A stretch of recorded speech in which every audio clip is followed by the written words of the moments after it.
So we've done some conversions between mass and moles, and also between particles and moles. The last thing we want to look at here is doing some conversions going all the way from mass to particles. And so that's going to require us to do more than one step, some two-step conversions. Okay, so we'll be able to do these problems using dimensional analysis or, again, the map to Moleville. So let's see how those look. So here's a question. How many atoms are in 75 grams of silicon?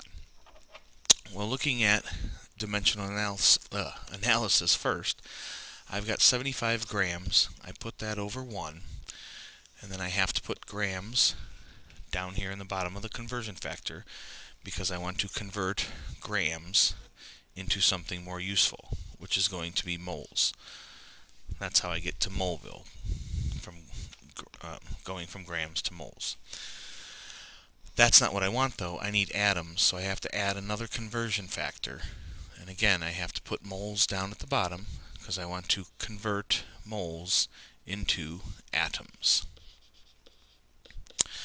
So that's the skeletal frame of my problem here. Now I just need to fill in some numbers. Well, grams per mole, this middle ratio, even though it says moles over grams, it's still a ratio of grams to moles. That comes from the molar mass from the periodic table. That's why I gave the symbol for silicon. And when I look up silicon on the periodic table, rounded to the 10th, it's 28.1.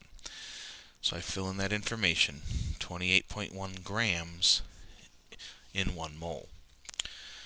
The other piece of information, the chemist doesn't, because 1 mole is 6.02 times 10 to the 23rd atoms. And so now I just solve the problem on the calculator. 75 times Avogadro's number on the top, get that answer, divided by 28.1 on the bottom. And that's going to be 1.6 times 10 to the 24th atoms. Labeled. Now we can also do this, of course, with our map to Moleville. We have 75 grams of silicon, so we're in Mass City. I'm going to divide by molar mass to get to Moleville, and then I'm going to multiply by Avogadro to figure out the particles in Particle Town. So how that might look on paper is I've got 75 grams of silicon. I divide by the molar mass. That's going to get me to Moleville. And then I have to multiply by Avogadro to get to Particle Town. And when I do that, I'll get that same answer.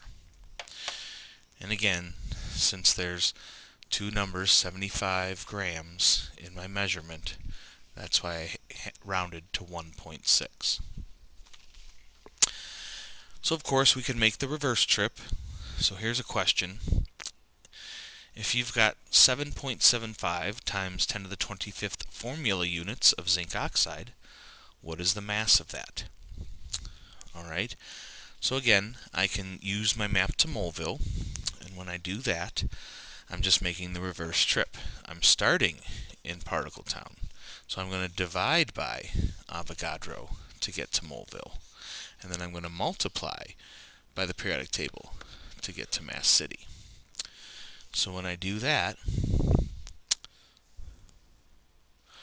I've got 7.75 times 10 to the 25th formula units, and I'll divide by the chemist dozen, Avogadro. When I do that, that'll get me to Moleville. On your calculator, either use the parentheses or take those two numbers, do the division, and then hit enter. And then you can multiply by the molar mass. Formula is given to you. There's my hint using the periodic table. Zinc is 65.4, oxygen is 16.0, so combined we have 81.4.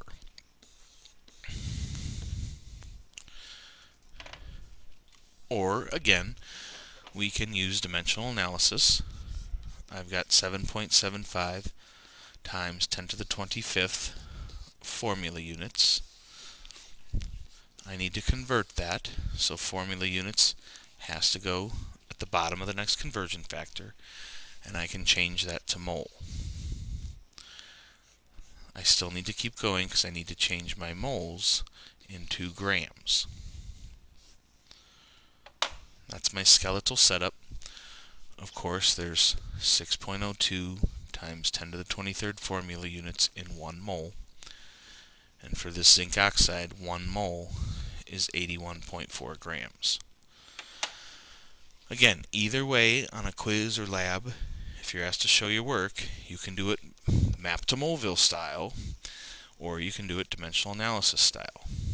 Either way, mathematically, for this question, you should get an answer of 10,479 grams. If we're following that rule of thumb, 7.75 only has 3 numbers. So technically, this should be 10,500 grams. But I will try to use more user-friendly numbers on labs and quizzes so it's not as confusing. We'll get specific rules about that later. But so this is how we use all of our information. The fact that the mass of a mole, molar mass, and the chemist dozen, Avogadro's number, that many particles, and we combine those pieces of information and we can convert from mass to particles or from particles to mass.